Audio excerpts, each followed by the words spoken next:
भरतपुर गांव में विक्रम सिंह नाम के राजा थे, जो बहुत ही दानी राजा थे। लेकिन उनकी बस एक शर्त थी, वो किसी को भी दान देने से पहले उससे एक सवाल पूछते। अगर कोई उनके सवाल का जवाब दे दे तो राजा उसे मुंह मांगी कीमत देते, लेकिन अगर कोई जवाब न दे पाया तो राजा उसे दान देने से इनकार कर देते। एक दिन राजा विक्रम सिंह के दरबार में एक राही आता है। महाराज, मैं एक यात्री हूं और काफी दूर से आया हूं। बस मुझे एक रात गुजारने के लिए पास की धर्मशाला में रुकना है, लेकिन मेरे पैसे लुटेरों ने लूट लिए, तो क्या आप मुझे कुछ धन दे सकते? अरे हाँ हाँ, क्यों नहीं भाई, बिल्कुल दे सकता हूं, लेकिन मेरी एक शर्त है, तुम्हें मेरे एक सवाल का जवाब देना होगा। जी जी महाराज, पूछिए। तुमने कहा कि तुम एक यात्री हो, लेकिन यात्री तो सिर्फ दो हैं। अब बताओ कौन कौन वो आदमी? बहुत देर तक सोच में डूबा रहता है। महाराज क्षमा कीजिए, लेकिन मुझे आपके सवाल का उत्तर नहीं आता। तो क्षमा कीजिए, मैं आपकी सहायता नहीं कर पाऊंगा, क्योंकि मेरा नियम है कि जो कोई मेरे प्रश्नों का उत्तर नहीं देता मैं उसे दान नहीं देता। लेकिन महाराज, मेरे पास रुकने के लिए कोई स्थान नहीं है, परंतु जो मेरे प्रश्नों का उत्तर नहीं देता मैं उसे दान नहीं देता। फिर आदमी चिंता के भाव से जाने लगता है। रुकिए, मैं आपको दान नहीं दे सकता, लेकिन आप मेरे महल में एक रात के लिए आश्रय ले सकते हैं। आदमी के चेहरे पर मुस्कान आ जाती है। महाराज की जय हो, महाराज की जय हो। लेकिन महाराज, आपने जो प्रश्न पूछा उसका उत्तर तो बता दीजिए। मेरे प्रश्न का उत्तर था सूरज और चांद। उसी राज्य में किशन नाम का एक ब्राह्मण रहता था, जो कि अपने बीवी बच्चों के साथ रहता था। एक दिन ब्राह्मण बहुत परेशान बैठा हुआ था। क्या हुआ जी, आप बहुत परेशान दिख रहे हो? क्या करूं भाग्यवान, हमारी बेटी के ब्याह की तिथि नजदीक है, लेकिन अभी तक पैसों का बंदोबस्त नहीं हुआ है। तो परेशान ना हो तो क्या करूं? इसमें परेशान होने वाली कौन सी बात है? हमारे राजा बहुत दानवीर है, आप उनसे जाकर कुछ मदद ले लीजिए। वो सब तो ठीक है सुलोचना, लेकिन तुम्हें महाराज की आदत के बारे में तो पता ही है। वो दान देने से पहले प्रश्न पूछते हैं, और अगर उसमें से कोई भी उत्तर गलत हुआ तो वो दान देने से इनकार कर देते हैं। वो तो मुझे पता है, लेकिन मुझे आप पर भी पूरा भरोसा है। आपने इतने वेद पुराण पढ़े हैं, मुझे नहीं लगता कि आप उनके सवालों का जवाब नहीं दे पाएंगे। आप जाइए और उनसे कुछ मदद मांगिए। और हां, मैं तो कहती हूं कि आप अजय और विजय को भी ले जाइए। बात तो तुम्हारी सही मालूम पड़ती है। ठीक है, मैं कल सुबह महाराज के पास मदद लेने हेतु जाऊंगा। महाराज, मैं आपके गांव का एक छोटा सा ब्राह्मण हूं। मुझे अपनी पुत्री के विवाह के लिए कुछ धनराशि की आवश्यकता है। जी जी ब्राह्मण देवता, आपकी सहायता करना तो हमारे लिए बहुत ही सौभाग्य की बात होगी, परंतु आप तो जानते ही हैं कि मैं दान मात्र उसी को देता हूं जो मेरे प्रश्नों का उत्तर दे। जी महाराज, मुझे पता है। कृपया आप पूछिए जो भी आपको पूछना है। ठीक है ब्राह्मण देवता, तो मैं आपको एक कहानी सुनाता हूं, और आप मेरी उन कहानियों को पूरा करना, और अगर आप सही ढंग से उसे पूरा नहीं कर पाए तो मैं आपको दान देने में असमर्थ रहूंगा। जी अवश्य महाराज, कृपया पूछिए। वीरपुर गांव में राजा चंद्रसेन थे, जिनकी पुत्री थी पद्मा, जो कि बहुत ही सुंदर और गुणवंती थी, लेकिन उन्हें कोई भी राजकुमार पसंद नहीं आता। एक दिन राजा अपने कक्ष में परेशान बैठे हुए थे, तभी रानी सुभद्रा वहां आ जाती है। महाराज, आप बहुत परेशान लग रहे हैं। महारानी, अब आप ही बताइए मैं क्या करूं? राजकुमारी को कोई भी लड़का पसंद नहीं आता, अब उनकी उम्र भी हो गई है। महाराज, आप इतने परेशान ना होए।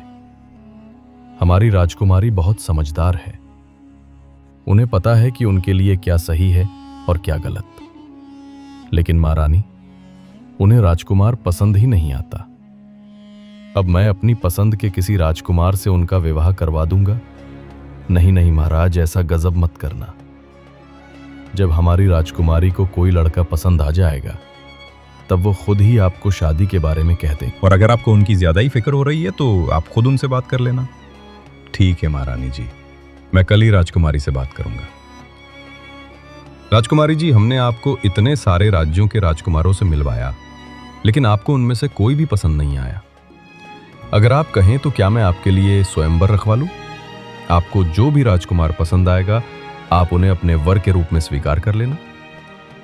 नहीं पिताजी, मुझे स्वयंवर तो बिल्कुल पसंद नहीं है। स्वयंवर में मुझे कैसे पता चलेगा कि किस राजकुमार के अंदर कौन सा गुण है?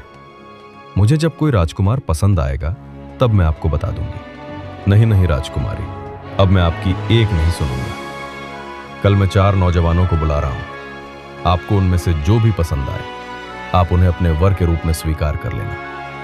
ठीक है पिताजी, अगर मुझे उनमें से कोई पसंद नहीं आया तो मैं उनसे विवाह ना करूंगी। राजकुमारी, ये देखिए, ये है 4 राजकुमार। अच्छा, लेकिन इनमें ऐसी क्या विशेषताएं हैं जो मैं से विवाह करने के लिए राजी हो जाऊं?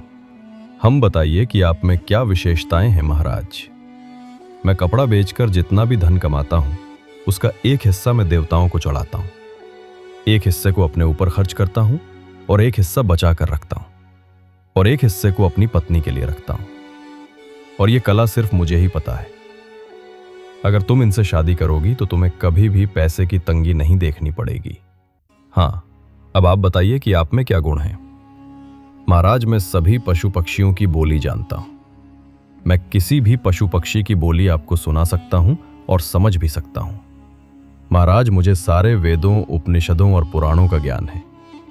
अगर आप चाहें तो आप मुझसे कुछ भी पूछ। अभी उसकी आवश्यकता नहीं है, समय आने पर हम आपकी परीक्षा लेंगे। हाँ बताइए, तुम में ऐसा क्या खास गुण है जो मेरी बेटी तुमसे विवाह करे? महाराज, पशुओं की आवाज निकालना कोई बड़ी बात नहीं, और वेद उपनिषदों का ज्ञान भी बहुतों के पास होता है, और पैसों को कैसे और कहाँ खर्च करना है ये भी बहुत सारे लोग जानते हैं। लेकिन जो मुझ में विशेषता है वो बहुत कम लोगों में देखने को मिलती है। मैं शब्द भेदी बाण चलाना जानता हूँ, और मेरा निशाना बिल्कुल सटीक लगता है।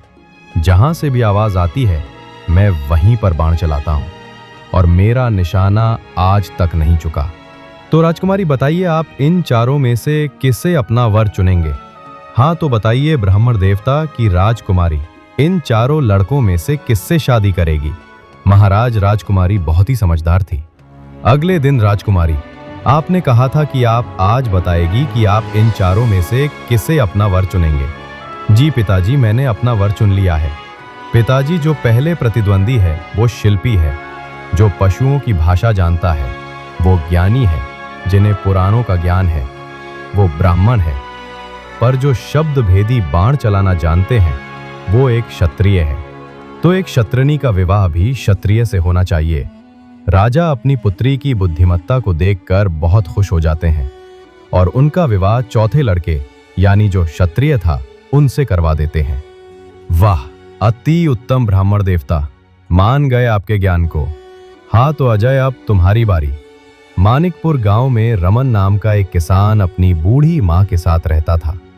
वो दिन भर खेती मजदूरी करके गुजारा करता। बामा, आपसे मैंने कितनी बार कहा है कि आप कुछ काम मत किया कीजिए, मैं करा लूंगा सारे काम। अरे बेटा, तू भी क्या क्या करेगा? घर संभालेगा या खेत संभालेगा? वैसे भी मैं तुझे कब से कह रही हूँ कि मुझे एक बहू ला दे तो मैं आराम से बैठूंगी।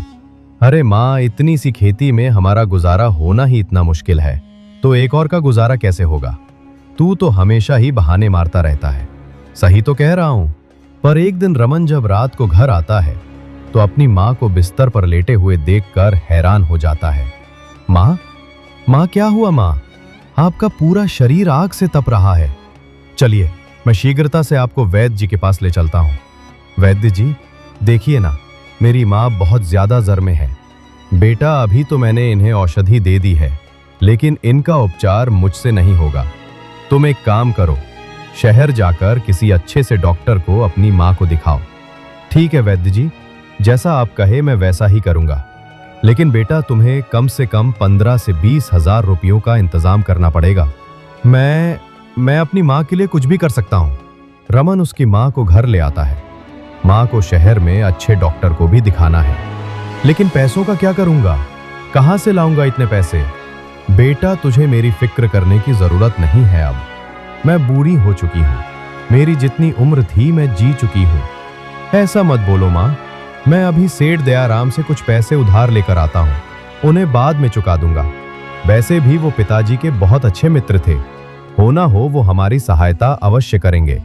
लेकिन बेटा, पूरा गांव जानता है कि वो कितने कंजूस और लालची हैं। उनसे पैसा निकलवाना बहुत तेरी खीर रहेगी। माँ, मेरे लिए इस पूरे संसार में आपसे बढ़कर और कोई नहीं, और इस वक्त उनके अलावा मेरी सहायता और कोई भी नहीं कर सकता। इसलिए मैं जा रहा हूं। रमन जल्दी से सेठ दयाराम के पास पहुंच जाता है। सेठ जी, मुझे 20,000 रुपए की आवश्यकता थी। मेरी माँ बहुत बीमार है और वैद्य जी ने कहा है कि उन्हीं शहर में किसी अच्छे डॉक्टर को दिखाने की आवश्यकता है। क्या 20,000 रुपए? कसम चिल्लर की, मैंने इतने रुपए तो एक साथ खुद भी खर्च ना किए होंगे, और तू एक मामूली सच हो रहा है। मैं तुझे इतने सारे पैसे क्यों दूंगा? सेठ जी, मैं आपके हाथ जोड़ता हूं। अभी मुझे पैसों की बहुत आवश्यकता है, और आपके अलावा पूरे गांव में मेरी सहायता और कोई भी नहीं कर सकता। जी, अरे तो तू मुझे कंगाल करने पर ही तुला है। अरे मैंने तुझे कह तो दिया, अब जा यहां से।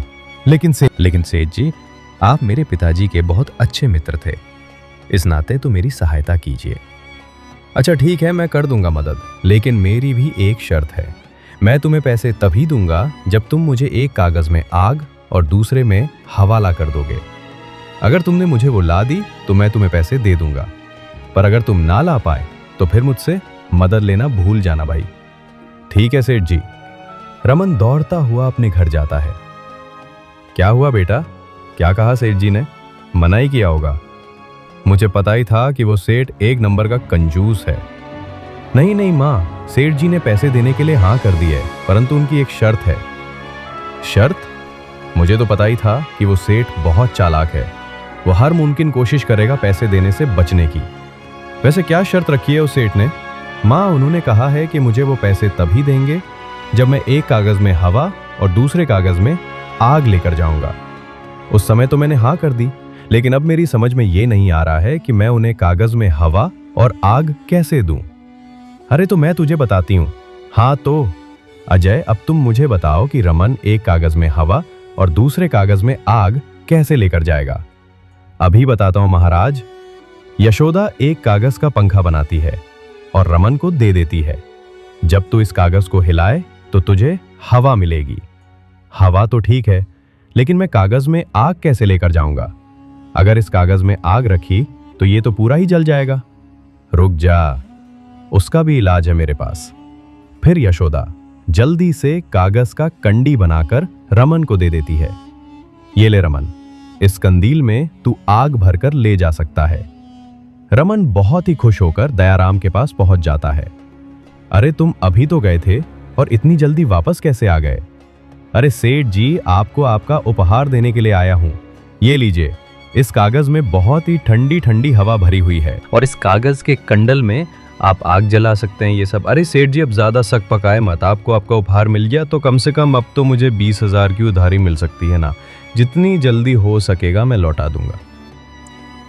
सेठ को रमन को पैसे देनी पड़ती है। धन्यवाद सेठ जी। वाह, जय वाह, मैं तुम्हारे उत्तर से बहुत प्रसन्न हूं। तो अब विजय, तुम्हारी बारी। जी महाराज, पूछिए। आपको मुझसे क्या पूछना है विजय? तुम हमारे राज्य में से 2 ऐसे आदमी ढूंढ के लाओ जिनसे एक ने कभी झूठ नहीं बोला हो और दूसरे ने कभी सच नहीं बोला हो। ठीक है महाराज, आप मुझे आज शाम तक का समय दीजिए, मैं ऐसे आदमी को ढूंढ के ले आऊंगा। ठीक है विजय। एक आदमी को अपने साथ लेके आता है। अरे विजय, मैंने तुम्हें 2 आदमियों को ढूंढ के लाने के लिए कहा था, लेकिन तुम तो बस एक आदमी को लेके आए हो। महाराज, इस एक ही आदमी के अंदर दोनों गुण हैं। इसने ना कभी झूठ बोला ना कभी सच बोला। पर वो हो कैसे? क्योंकि महाराज, ये आदमी बोल ही नहीं सकता। क्या? वाह विजय, वाह ब्राह्मण देवता, हम आपके और आपके दोनों बेटों के जवाब से बहुत प्रसन्न हैं। इसलिए मैं आपकी बेटी की शादी अपनी तरफ से करवाना चाहता हूं। दोनों बेटे बहुत खुश हो जाते हैं। क्या? जय हो राजा सिंह जी, जय हो राजा विक्रम सिंह जी, जय हो राजा विक्रम सिंह जी, जय हो। तो दोस्तों, मुझे पूरी उम्मीद है कि आपको ये कहानी बहुत ही पसंद आई होगी। इसी तरह की दिलचस्प कहानियां देखने के लिए आप चैनल को सब्सक्राइब कर लीजिए। वीडियो अच्छी लगी तो इसे लाइक कीजिए और साथ ही अपने अच्छे कमेंट्स करना बिल्कुल मत भूलिएगा।